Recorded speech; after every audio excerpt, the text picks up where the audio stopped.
A new iOS update is rolling out for the iPhones. The version of this update is iOS 18.6.2. After installing this update, I'll share you whether are there any noticeable changes or issues after using the mobile phone for more than 24 hours. The size of this update is 394.3 MB. I'm doing this update on the iPhone 16e mobile phone. You can check in your mobile too after watching this video if the update is released or not. Mostly it will released. Just check by going to the settings. Coming to the update, the description of the update shows that it is actually a security fix for all the iPhones and that are supported for this update. Coming to the description of this update, it shows that this is a security fix update, so it's very essential to install this update. The update process takes anywhere from 10 to 12 minutes to complete. Make sure your phone has enough charge before starting this update process. Also, do not press any buttons once the update process begins. Sometimes people will face stuck in bootloader while updating the mobile phone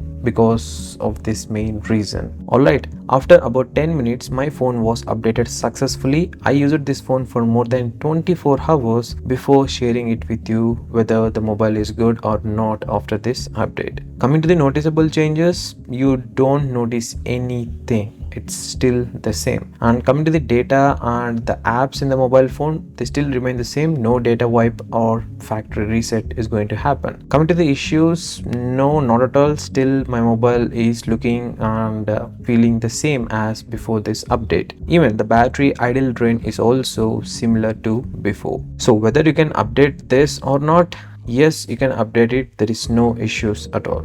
So that's the quick update on the new iOS 18.6.2 for all the iPhones. Don't forget to like this video. It helps YouTube to push this video to many people like you. Thanks for watching and see you again in the next video.